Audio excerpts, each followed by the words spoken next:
Sometimes a little neighborhood rivalry is okay, but these gardeners took things a bit too far. Let's take a look at the 15 most over-the-top gardens. Number 15. Villa d'Este. Located in the town of Tivoli, Italy, Villa d'Este is a huge estate that dates back to the 16th century.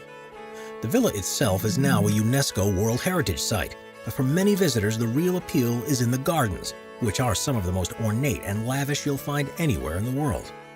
It's best known for the complex network of water features, which includes 51 fountains, 398 spouts, 364 water jets, 64 waterfalls, and 220 basins, with just over half a mile worth of canals that feed water to the individual elements.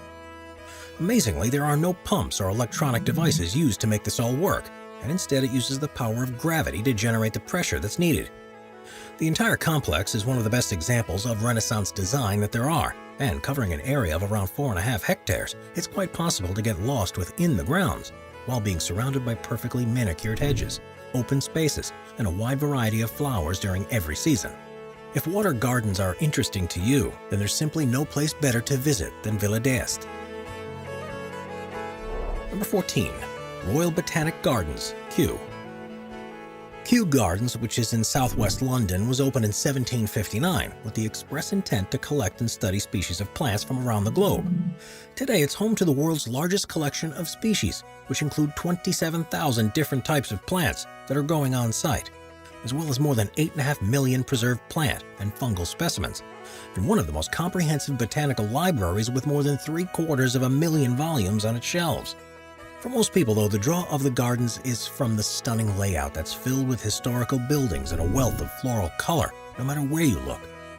There are 9 main plant houses where species are grown that wouldn't naturally thrive in the British climate, as well as a series of ornamental buildings that include a 164-foot-tall pagoda that stood there for more than 250 years. Possibly the most famous structure, though, is the Temperate House, which is the largest surviving Victorian-era greenhouse in the world. It's used as a greenhouse where extremely rare and stunning plants are grown, and it's the focus of many of the research programs that are run on site. Covering an area of more than 300 acres, it's simply impossible to see all that Kew has to offer in one visit, so it's no wonder that they have more than 1.3 million guests each year. Number 13. Nong Nooch Tropical Botanical Garden. In 1954, 2 businessmen bought an 800-acre plot of land in the Chonburi province of Thailand with the intent to turn it into a fruit plantation. But once they got to work on developing the land, they decided instead that it was ideally suited to becoming a wildlife conservation project where they could grow countless species of tropical plants and flowers. It took them 26 years before the Nong Nooch Tropical Botanical Garden was ready to be open to the public. But now, covering 500 acres, it's become one of the most popular attractions in the country. It's split across 9 sections, each of which is dedicated to plants from a certain region. They include the French Garden, the European Garden, the Cactus and Succulent Garden, and the Orchid Display Garden. But what the venue has become most renowned for is its scientific research into cycads from across Southeast Asia, Africa, and the Americas, and it has a collection of virtually every known species. As well as the extensive gardens, Nong Nooch has a variety of activities to entertain visitors, such as religious ceremonies, martial arts demonstrations, and elephant performances. But it's the perfectly designed landscape, the row upon rows of vibrant colors, and the traditional structures throughout the garden that truly puts it a step above the rest. Number 12. The Butchart Gardens.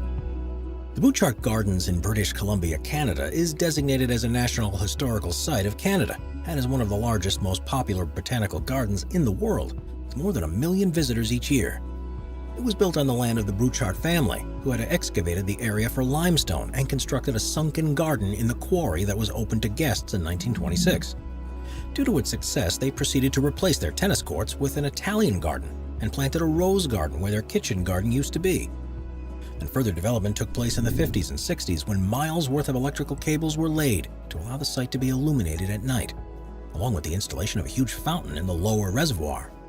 It now houses one of the greatest collections of roses in North America and, as well as the extensive varieties of flowers, also has several huge birdhouses where a large number of ornamental birds such as peacocks and parrots are kept. There are also several large sculptures from renowned artists throughout the grounds, and of 2008, even an electric 12-person boat to provide tours from different perspectives. With a focus on education, a children's pavilion was opened in 2009, and to add to the entertainment on offer, the gardens often host regular fireworks displays, concerts, and even install an ice rink during the winter. Number 11. Keukenhof. Also often called the Garden of Europe, Keukenhof is one of the world's largest flower gardens. It's in the town of Lies in the Netherlands, and more than 7 million bulbs are planted across the 79 acres every year. This creates astonishing displays, and while it's most famous for the wide variety of tulips, the botanical garden also creates mesmerizing fields full of hyacinths, daffodils, lilies, roses, and many more. The bulbs are donated to the garden every year by a group of 100 growers from across the country, and it's the job of just 40 gardeners to plant them each fall. It's only open to the public for 8 weeks between March and May, and special care is made to ensure that each row of flowers is in perfect bloom during that time. In fact, on each spot, 3 bulbs are placed, with the shallowest one emerging for the first 3 weeks, then the one beneath for the next 3, and the final one for the last weeks of the display. Amazingly, it's such a popular attraction, around 1.5 million people visit each year, which spread out across the 2 months that it's open means that 26,000 people walk through the gardens each day, making it by far the most visited place in the Netherlands during that time. Number 10. Pukekura Park. Pukekura Park is a designated garden of national significance that can be found in the city of New Plymouth, which is in the Taranaki region of New Zealand's North Island. It covers an area of around 128 acres, and amazingly, it's taken care of by just 10 full-time gardeners. It was first developed and opened to the public in 1876 and is now home to many thousands of different species of plants, although the gardeners themselves admit they don't know quite how many there are in the grounds. The fernery and display houses are a particular draw, but with such an incompatible climate for many of the species to grow, the developers of the park had to be creative with their designs. To create the perfect conditions for the plants, 3 caves were dug into a hillside and covered with glass ceilings, which has created a stable, temperate environment where indoor and outdoor plants from across the world can thrive. With the peaks of the nearby mountain range rising above the landscape, Pukekura Park is split into different zones, such as the Rhododendron Dell, the Curiosity Walk, and it's been open for so long there's a number of plants that are now more than 100 years old, meaning the only other place you'll see such mature specimens are within the hard-to-reach jungles that they originated in. What's even more impressive is that the land was originally flat, and every lake, tunnel, and stream that you see was meticulously carved by hand. Pukekura Park is a one-of-a-kind place, so much so that it's been featured in various TV shows and movies, and it was even where parts of The Last Samurai, which starred Tom Cruise, were filmed. Number 9. Jardin Majorelle. Created over almost 40 years by French artist Jacques Majorelle, the Majorelle Botanical Garden covers 2.5 acres of land in Marrakech, Morocco.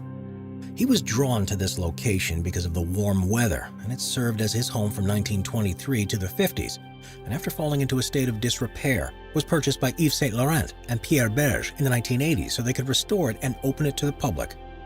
Some of the brightly colored buildings throughout the site are used as museums that are dedicated to certain artists or artistic styles, and it's become renowned for its unusual collection plants, particularly the cacti, as well as the large sculptures that adorn virtually every vista on show. It has become one of the most important tourist attractions in Marrakech, with more than 700,000 visitors each year, and even though its creator died a long time ago, the funds that are raised are put back into research and development to ensure that the plants on show remain relevant and enticing.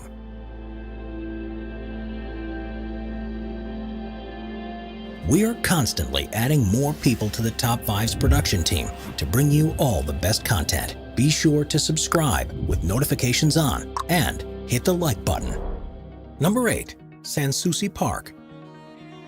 The Sanssouci Palace in Potsdam, Germany was once the residence of the King of Prussia, Frederick the Great, and while the building itself is a stunning example of architecture from the time, it's the grounds around it that have drawn the most attention for their beauty and are thought of as the best example in the world of Baroque garden design. A vast, complicated network of fountains was built in the 18th century, but the king would never see it in its full glory.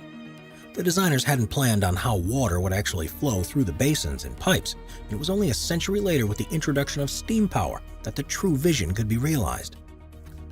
The inspiration of Baroque fruit gardens is plain to see, with thousands of fruit trees and several nurseries devoted to growing oranges, melons, peaches, and bananas. There are also a number of structures alongside the palace, which include a large picture gallery, several grottos, 2 temples, a church, and Roman baths. There's also a large moat that feeds a pond around which countless trees and shrubs grow. Number 7. Gardens of Versailles. The Palace of Versailles is one of the most recognizable structures in the world and has been one of the most important buildings in Paris since it became the home of French royalty in the 17th century. As you'd expect, the interior is full of lavish decorations fit for a king, and this design aesthetic extended to the surrounding landscape too. The Gardens of Versailles are on the west side of the palace and cover an area of almost 2,000 acres. They are landscaped in the traditional French formal garden style, and among the stunning manicured lawns, the symmetrical plant beds, and the numerous sculptures is a network of waterways and fountains that was far ahead of its time when it was built almost 400 years ago. Still fully operational with the original hydraulic mechanisms, displays are often put on during the summer months to show people what a magical place it truly is. In total, the gardens are believed to contain 200,000 trees, 210,000 flowers that have to be replanted each year, 620 water jets, and 10 miles of piping, all of which have made the area such a part of French history that the gardens have been designated a UNESCO World Heritage Site in their own right.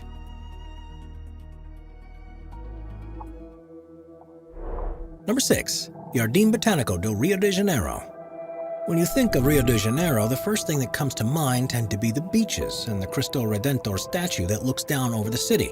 But there's another stunning place that draws visitors from around the world, the Rio de Janeiro Botanical Gardens. It was founded in 1808 by King John VI of Portugal, and while the original intent was to use it as a place to acclimatize plant species they were hoping to grow in South America, it's now become a place where the finest specimens from across the continent are nurtured. There are more than 6,500 different plant and tree species across the 130-acre site, 900 of which are different palms, and the 2,460-foot-long entrance road is lined by an amazing display of 130 palm trees, all of which descended from the same single tree. Designated as a UNESCO biosphere in 1992, only 40% of the park is actively cultivated, and the rest is natural Atlantic forest that grows up the side of the nearby Corcovado Mountain. As well as being a way to display the flora from the region, the Botanical Gardens also host a research institute that specializes in the identification and conservation of the native species. There are also various artificial ponds, sculptures, fountains, and buildings, and it's also become a wildlife reserve too, with more than 140 species of birds, including channel-billed toucans, white-necked hawks, and plenty more. Number 5. Desert Botanical Gardens. The Desert Botanical Gardens in Papago Park, which is in Phoenix, Arizona, isn't your ordinary botanical gardens. Instead of curating a selection of species from different climates around the world, this one focuses purely on those that grow in hot and arid environments. Covering an area of 140 acres, it was founded in 1937 and now contains more than 50,000 individual specimens, a third of which are native to the surrounding area, and 379 of which are considered to be endangered. Split into 3 main areas, the Australian collection, the Baja collection, and the South American collection. Of particular note are the 13,973 different cacti from 1,320 species, and the 4,026 agave from 248 species. It's run by the Arizona Cactus and Native Flora Society and was set up as a nonprofit museum to further research and educate about desert plants, which are rarely present in substantial numbers in any other botanical gardens.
reintroduce species that have been lost due to climate change or human impact.